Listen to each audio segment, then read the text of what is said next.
Before we dive into today's breakdown, if you enjoy content that actually explains what's happening inside this team, not just surface-level highlights, then make sure you hit that subscribe button. It means the world to me, and it helps this channel bring you deeper, smarter NBA stories every single day. The Los Angeles Lakers walked into this season with fire in their eyes. A perfectly balanced roster, a new system, a head coach who promised discipline, spacing, ball movement, and accountability. But as the weeks passed, reality hit harder than any opponent. The Lakers didn't have a superstar problem, didn't have a coaching problem, and didn't even have a chemistry problem. They had a defensive identity crisis, a crisis their entire fan base saw happening possession by possession, quarter by quarter, game by game. And today, the noise has become too loud to ignore. Fans aren't confused. Fans aren't being emotional. Fans are right.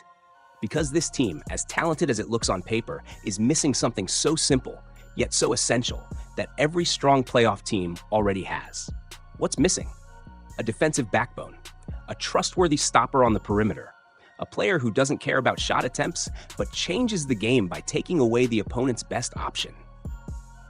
And somehow, the Lakers, with all their off-season planning, entered the season without a single true defensive wing in their starting lineup.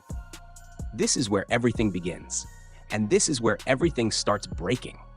Fans have been screaming it for weeks. The numbers back it up, the eye test backs it up, the player's body language backs it up, because when you put Rui Hachimura, a smooth shooter, a great scorer, an elite mid-range threat, next to LeBron, a 40-year-old star carrying a huge offensive load, next to Austin Reeves, who's already doing creation, and next to Luka, who's controlling everything on offense, you get one of the league's most dangerous offensive units. Yes, but you also get one of the worst defensive lineups in the entire NBA. And fans noticed immediately. Every comment section, every post-game space, every breakdown. The same message repeats: the Lakers don't need more offense. They need defense. They need Herb Jones. They need Keon Ellis. They need a stopper. These names keep coming up for a reason. Because the fans aren't looking for superstars. They're looking for balance. They're looking for someone who can do what Rui simply cannot do at a starting lineup level. Survive against elite wings, stay in front of shifty guards, rotate fast enough to protect the rim, and defend without fouling. It's not Rui's fault. It's not his role. And fans know that. That's why half the fan base is begging the Lakers not to trade him.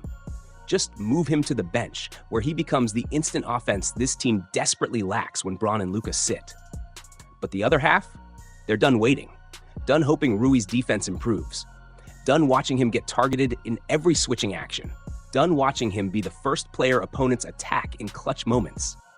And for the first time, even the coaching staff is starting to understand this reality.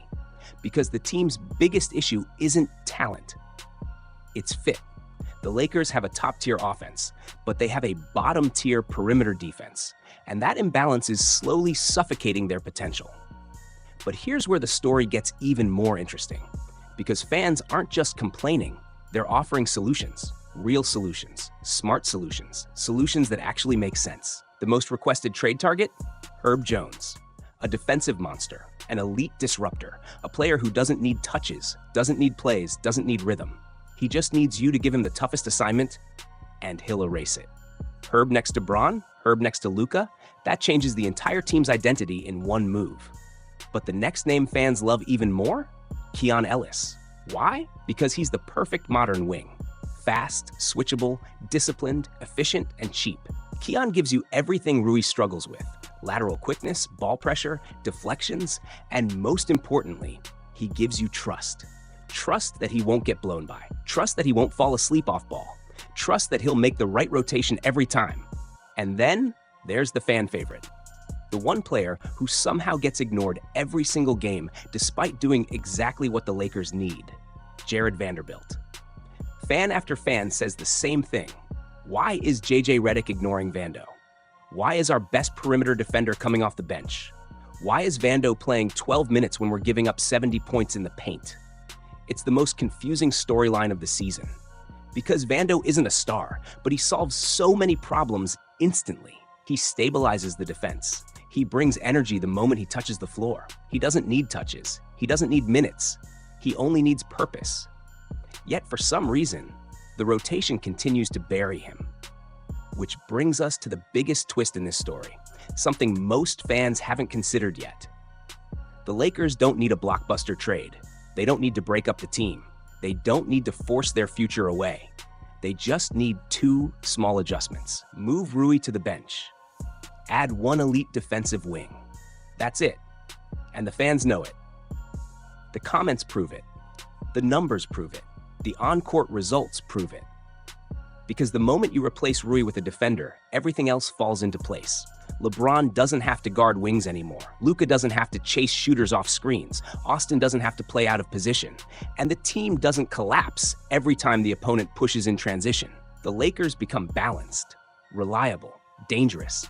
But instead, the team keeps repeating the same pattern, the same mistakes, the same rotations, the same gamble that offensive talent can compensate for defensive holes. It can't. Not in this league. Not in this era. Not when the Western Conference is filled with elite wings, elite guards, and elite spacing. Every team in the West has its defensive anchor on the perimeter except one, and that's exactly why fans are getting louder. More frustrated, more desperate to see change. But here's the craziest part. The Lakers have everything they need. Everything except one thing: commitment. Commitment to roles. Commitment to balance. Commitment to identity. Because if the Lakers embrace what their fans already understand, if they stop protecting feelings and start protecting leads, this team can beat anyone.